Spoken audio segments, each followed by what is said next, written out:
নমস্কার বন্ধুরা, চলে এলাম আজকে আবার টেস্টি টিপস ফুড চ্যানেলে। তো আপনাদের সামনে আবার একটা রেসিপি নিয়ে। তো আজকে 4-5 দিন পর একটা রেসিপি আপনার সাথে শেয়ার করব। সেটা হলো কিনা যে ছোলার ডালের পুর ভরা আলুর দম, কিংবা এটাকে অনেকে এমনি নিরামিষ ডিমও বলে। তো আমি ছোলার ডালের পুর ভরা আলুর দমই বলছি, যেহেতু আলুর মধ্যে ছোলার ডালের সবকিছু পেস্ট করে পুর ভরে সেটাই এবার গ্রেভি বানাবো। গ্রেভি বানিয়ে আলুগুলো দেবো। তো একদম নিরামিষ খাবার, যাতে নিরামিষের দিন এই নিয়ে কিন্তু কোনো কথা হবে না। তো অবশ্যই বাড়িতে একবার বানিয়ে দেখবেন। তো দেখতে থাকুন কিভাবে রেসিপিটা শেয়ার করি। তো এখানে আমি আলু নিয়েছি, আলুকে দুভাগ করে নিয়ে এর ভেতর থেকে অর্ধেকের আলুর অংশ একটু বের করে দিয়েছি পুর ভরে দেওয়ার জন্য। তো এখানে আমি 2টো আলু রেখেছি, কিভাবে করে নিয়েছি এই কুড়িয়ে নিয়েছি সেটা দেখিয়ে দেব। সঙ্গে 4 পিস টমেটো রেখেছি, আমি গোটা ছোট টমেটো বলে গোটাই এর মধ্যে দেব। আর এখানে এই যে ছোলার ডাল আছে, এরকম ধরে 1 বাটিরও কম ছোলার ডাল, আমার আলুর পরিমাণ মতোই। এইটাই শুকনো আমি পিষে নিয়েছি, এই যে একদম শুকনো মিক্সিতে পিষে নিয়েছি একটা শুকনো লঙ্কা দিয়ে। আর তার মধ্যে এবার এর মধ্যে যেগুলো দেবো সেগুলো এখানে একদম গুঁড়িয়ে রেখেছি। একটু হচ্ছে কিনা যে গোলমরিচ আছে, একটু কালো জিরে আছে, একটু জোয়ান আছে, একটু মৌরি আছে, আর একটু কাঁচা লঙ্কা। তারপরে মশলার মধ্যে যা দেবো সেগুলো দেখাতেই থাকবো। তো আমি এই ছোলার ডালটা যেহেতু শুকনো, এটা তো একদম একটু বেড়ে যাবে একটু ভিজিয়ে দিলে পরে। তো এর মধ্যে আমি কি কি মশলা দিচ্ছি আপনারা দেখে নিন। এতে তো আমি একটা শুকনো লঙ্কা পিষেই নিয়েছি। তো এর মধ্যে অল্প একটু গোলমরিচের গুঁড়ো দিয়ে দিলাম, যাতে ছোলার ডালের টেস্টটা বেশি ভালো লাগে। এখানে 2-1টা এই যে শুকনো লঙ্কা, কাঁচা লঙ্কা যে ছোট ছোট করে পিস করে রেখেছি সেইটাও দিলাম। আর এখানে এই যে কালো জিরে, জোয়ান আর মৌরি, সেইটা আমি সবই দিয়ে দেবো এর মধ্যে। তো সব দিয়ে দিয়েছি। এর মধ্যেই দেব অল্প করে একটু ভাজা মশলা। ভাজা মশলার মধ্যে আছে জিরে, ধনে, শুকনো লঙ্কা আর গোলমরিচ। তো এই রয়েছে, এইটা দিয়ে দিলাম। সঙ্গে একটুকুনি লঙ্কার গুঁড়ো দিচ্ছি সামান্য, বেশি ঝাল হবে না এটা। আর দেবো পরিমাণ মতো নুন। এটা যেহেতু নুন না হলে খেতে ভালো লাগবে না, তো সেই বুঝেই নুন দিয়ে দিলাম। আর দেবো অল্প একটু এর মধ্যেই দেবো একটু কসুরি মেথি, তাহলে এর গন্ধটা বেশ খেতে ভালো লাগবে। গন্ধটা এর সঙ্গে মিশে যাবে কসুরি মেথি, তো খাবারটা খেতে ভালো লাগবে। সামান্য একটু হলুদের গুঁড়ো দিয়ে দেব। সবকিছু দেওয়া হয়ে গেছে। অল্প একটু ব্যালেন্স মতো একটু চিনি দিয়ে দেব, একদম 2-4টে দানা, না দিলেই নয়। তো সেইটা তো সবকিছু দিয়ে দিয়েছি। এবার এর মধ্যেই আমি এইটা ভালো মতো একটু মেখে নেব। মেখে একটু ভিজতে দিয়ে দেবো, যাতে ভালো মতো ভিজে যাবে। ভিজে গেলে পরে একটু বেড়েও যাবে, আর এই যে দানা দানা ভাবটা সেটা অনেকটাই নরম হয়ে যাবে। এটা ভালো মতো এর সঙ্গে জল দিয়ে দিয়েছি। একটু জল বেশি হলেও ক্ষতি নেই, কারণ এটা তো আমি কড়াইয়ের মধ্যে নেড়েই নেব। আর একটু জল বেশি দিলে ভালো মতো এটা ভিজেও যাবে। তো এটা একদম ভালো মতো মজেও যাবে আর সব ঠিকঠাক হয়ে যাবে পুরো। এই করেই আমি রেখে দেবো সাইডে এইভাবেই। তো বলেইছিলাম আমি 2টো আলু যে রেখে দিয়েছি, তো আমি কিভাবে কুড়িয়েছি সেটা একটু দেখিয়ে নিই। এরকম ধরে একটা কুড়নি নিয়েছি, তো এইভাবেই মধ্যিখান থেকে কুড়ানো শুরু করেছি। এমন ভাবে কোড়াতে হবে যেন একদম সব ঠিকঠাক করে বেরিয়ে আসে। এরকম তারা ঘোরালে পরে এমনি পড়ে যাবে সবকিছু। এই যে দেখতে পাচ্ছেন পুরো এইভাবে আমি কুড়িয়ে নিয়েছি। এইভাবে আর একটাকেও আমি এইভাবেই কুড়িয়ে নেব। এইভাবেই প্রথমে মধ্যের অংশটা একবার ফেলে দিলে পরে তাহলে কোড়াতে সুবিধা হবে ভালো মতো। যাতে একটু বেশ গর্তটা একটু বড় করেই করে নেব, যাতে এই যে পুরটা যে ভরবো না, পুরটা যাতে বেরিয়ে না আসে। তো সেই বুঝেই গর্তটা করে নেব। এই যে একদম এইভাবে কুড়িয়ে নিয়েছি। এইভাবে আমি সব আলুগুলোকেই তৈরি করে রেখেছি। এখানে তো আমি কড়াইতে গরম জল বসিয়ে দিয়েছি, জল ফুটছে। তো এর মধ্যে আমি পরিমাণ মতো নুন দিয়ে দিলাম। এইটুকু নুন দিতেই হবে, যাতে ওই যে আলুগুলো যে একটু ভাপ দিয়ে নেব। ভাপ দেওয়া বলতে কি, একটু হালকা করে সেদ্ধ করে নেব, কারণ খাবারটা যখন বানানো হবে তখন বেশিক্ষণ আর সেদ্ধ করা যাবে না, পুর ভরা হয়ে গেলে পরে। তো সেই বুঝেই একটু আলুটা হাফের বেশি একটু নরম করে নেব, হাফ হলেও অসুবিধা নেই। আর 2টো গোটা আলু দিয়ে দিয়েছি, এইটাও দেখানোর জন্য। কেউ যদি গোটা আলু দিয়ে ছোট আলু দিয়ে করতে চায় তো সেটা এইভাবে করে নিতে পারে। এই 2টো আমি দেখানোর জন্য এই 2টো গোটা আলু এইভাবে করে নিয়েছি। তো এইটাই আমি এবার নুন দিয়ে দিয়েছি, সবকিছু দেওয়া হয়ে গেছে, আর কিছুই দেবো না। এইটাই আমি একটু হাফের বেশি একটু সেদ্ধ করে নেব। তো আলুটা তো দেখতেই পাচ্ছেন ভালো মতো ফুটছে। তো বেশি নরম হয়ে গেলে কিন্তু পুর ভরতে অসুবিধা হবে। তো আমি এরকমই একদম শক্ত থাকতে নামিয়ে নেব। জাস্ট একটু ভাপানো হয়ে গেল, আর হালকা একটু একদম সামান্য একটু নরম হয়েছে। তো সেই বুঝে আমি আলুগুলোকে কড়াই থেকে তুলে নেব। তো আলু তো জল থেকে ছেঁকে তুলে নিয়েছি, জল ফেলে দিয়ে মোটামুটি কড়াইটা পরিষ্কার করে নিয়েছি। তো এর মধ্যে আমি অল্প করে তেল দিয়ে দিয়েছি আর অল্প একটু হিং দিয়ে দিলাম।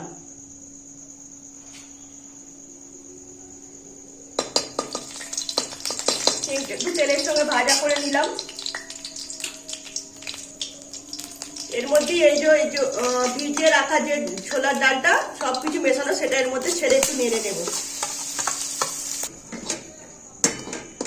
তো সবকিছু তো মশলাপত্র যা যা দেওয়ার ছিল সবই দিয়ে দিয়েছিলাম, তো ভিজতে দিয়েছিলাম সবকিছু দিয়ে, তো দেখতেই পাচ্ছেন। এবার তারপরে আমি একটু হিং দিয়ে কড়াইতে একটু নেড়ে নিচ্ছি।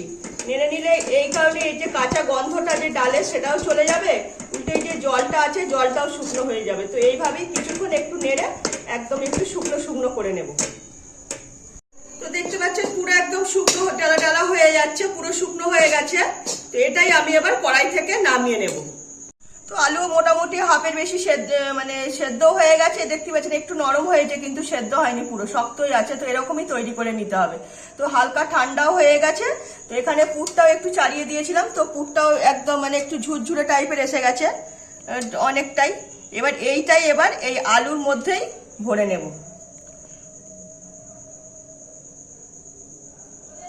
একদম ভর্তি করে দেব যাতে একটুকু বেরিয়ে না যায়। তো সেই বুঝেই পুরো সমান করে একদম দিতে হবে, হাত দিয়ে চেপে চেপে যতটা ঢুকবে ততটাই গর্তটা পুরো একদম ভরাট করে দিতে হবে। তো এইভাবেই আমি সব কটাকেই তৈরি করে নেব। তো দেখতেই পাচ্ছেন একদম পুরো রেডি হয়ে গেল। তো এইভাবে আমি সব কটাকেই তৈরি করে নেব। তো দেখতেই পাচ্ছেন আলুর মধ্যে সব কটা পুর ভরা হয়ে গেছে, একদম ডিম সেদ্ধ দুভাগ করে রাখা রয়েছে যেন দেখে মনে হচ্ছে। তো সেরকমই তৈরি হয়ে গেছে। এবার আমি কড়াইতে তেলও গরম করতে দিয়ে দিয়েছি, তেলও গরম হয়ে গেছে। এবার এইগুলোই এবার কড়াইয়ের মধ্যে আস্তে আস্তে করে ভেজে নেব।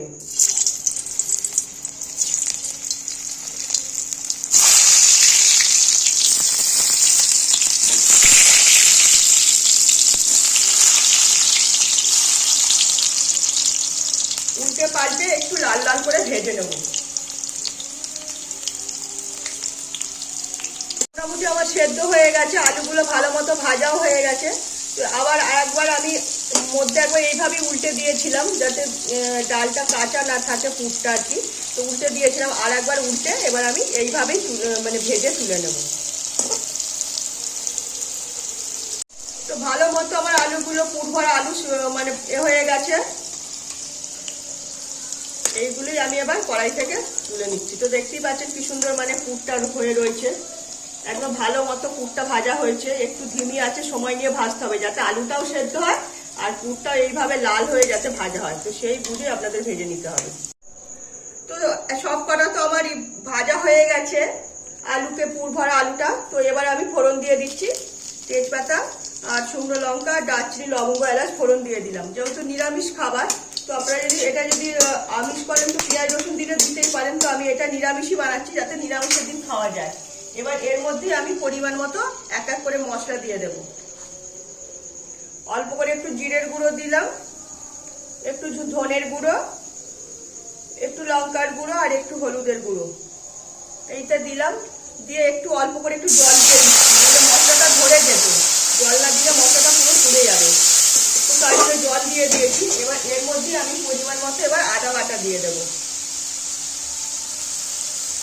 আমি যেহেতু আদাটা একটু পাতলা করে বেড়েছি, তো তাই জন্য আমি যতটা পরিমাণ আমার লাগবে তো ততটা পরিমাণই দিলাম। আর পরিমাণ মতো অল্প করে একটু গোলমরিচ গুঁড়ো দিলাম। এখানে 4টে টমেটো রেখেছি গোটা গোটাই, এই 4টে টমেটো আমি এর মধ্যে ছেড়ে দিলাম। সেটা আপনারা না দিলেও না দিতে পারেন, তাতে কোনো অসুবিধা নেই। তো আমি দিলাম। এবার এর মধ্যে আমি এবার এই মশলাটা এবার যেহেতু তৈরি হয়ে যাচ্ছে, এর মধ্যে আমি অল্প করে একটু কাশ্মীরি লঙ্কার গুঁড়ো দিয়ে দেবো যাতে কালারটা বেশি একটু লাল লাল লাগে। তো সেই বুঝে এখানে যে কাঁচা লঙ্কাটা রেখেছি, কাঁচা লঙ্কাটাও ছেড়ে দিলাম। আর দেবো পরিমাণ মতো টক দই। তো টক দইটা আপনারা না দিলে নাও দিতে পারেন, এর পরিবর্তে টমেটো দিয়ে দেবেন, তাতেই হয়ে যাবে। তো আমার কাছে টক দই ছিল তাই দিলাম, কিন্তু টক দই দিলে এই নিরামিষ খাবার তো এর টেস্টটা পুরো একটা অন্য রকম এসে যাবে, খেতে বেশি ভালো লাগবে। এবার এর মধ্যে আমি পরিমাণ মতো চিনি দিয়ে দেবো।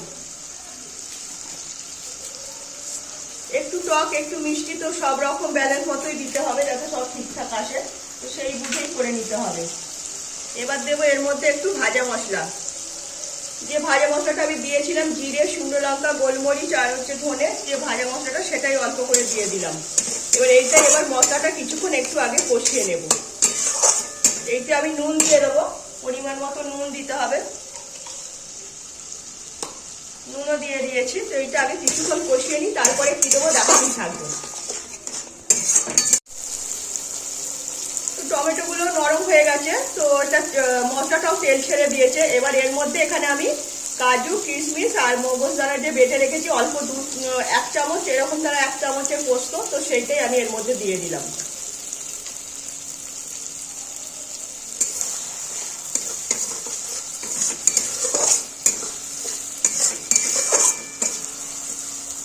দিয়ে দিয়েছি, আবার মানে তেল ছেড়ে আসছে। তো এবার এর মধ্যে আমি আবার জল ঢেলে দেবো।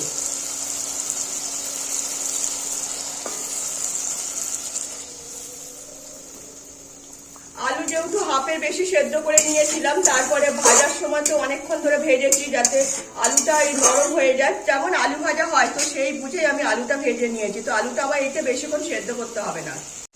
তো গ্রেভিটা ভালো মতো ফুটছে, এর মধ্যে অল্প করে একটু কসুরি মেথি দিয়ে দিলাম।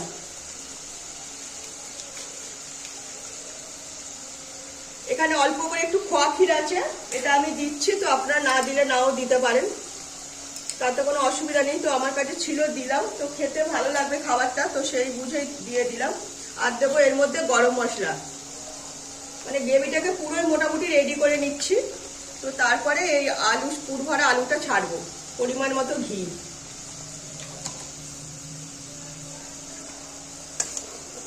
তো আমার সব কিছু দেওয়া হয়ে গেছে, গ্রেভিও গাঢ় হয়ে আসছে।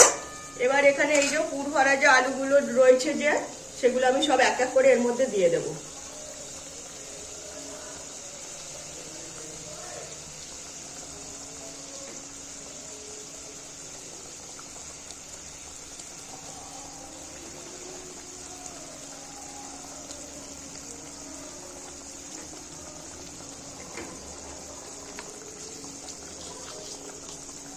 একটু 2-5 মিনিট ধিমি আছে একটু নাড়াচাড়া করে নেবো, যাতে গ্রেভির রসটা এই যে পুর ভরা আলুর মধ্যে টেনে নিতে পারে। তো খাবারটা তাহলে খেতে বেশি ভালো লাগবে। আর যেটুকু আলু যদি শক্ত থাকে না, সেইটুকু আলুটা নরম হয়ে যাবে। তো এরকমই ধিমি আছে একটু 2-5 মিনিট একটু ফুটতে দেবো। তো দেখলেন ছোলার ডালের পুর ভরা আলুর দম একদম রেডি হয়ে গেছে, তেল ছেড়ে আসছে, অনেক খাবারটা গাঢ় হয়ে যাচ্ছে। এটাই আমি নামিয়ে নেব। তো দেখলেন কত সিম্পল পদ্ধতিতে ছোলার ডালের পুর ভরা আলুর দম একদম রেডি হয়ে গেল। তো একদম নিরামিষ একটা মুখরোচক ঝাল ঝাল খাবার, যাতে ঝাল টক মিষ্টি সবই মেশানোই আছে, কিন্তু ঝালটাই বেশি মুখে লাগবে। তো নুন তো ব্যালেন্স মতো, হালকা মিষ্টি যেটা মুখে লাগবে না। আর টক দেওয়া রয়েছে, এটা আপনারা টমেটোর পেস্ট করেও দিতে পারেন। তো আমি টক দই দিলাম এই কারণে টেস্টটা একটু অন্য রকম এসে যাবে। সঙ্গে দিয়েছি কাজু, পোস্ত বাটা, তার একটা আলাদা টেস্ট আছে। তো সেই বুঝেই আমি খাবারটা বানালাম। তো নিরামিষের দিন আশা করি এই নিয়ে কোনো কথা হবে না, খাবারটা যেভাবে বানিয়েছি। তো যেভাবে দেখালাম একবার বাড়িতে অবশ্যই এইভাবে ট্রাই করে দেখবেন। আশা করি নিরামিষের দিন এই নিয়ে কোনো কথা হবে না। তো খেতে দারুণ লাগবে। নিরামিষ মানে দিনে গরম গরম ভাত আর এরকম দ্বারা যদি একটা পুর ভরা আলুর দম থাকে, তো জাস্ট জমে যাবে। তো রেসিপিটা সম্পূর্ণ আমি আমার মতো করে বানানোর চেষ্টা করলাম, অবশ্যই বাড়িতে একবার বানিয়ে দেখবেন। তো ভালো লাগলে লাইক, শেয়ার, কমেন্ট, সাবস্ক্রাইব করবেন আমার চ্যানেলটাকে। তো আজকের মতো আমার রেসিপি এখানেই শেষ করলাম। সবাই ভালো থাকবেন।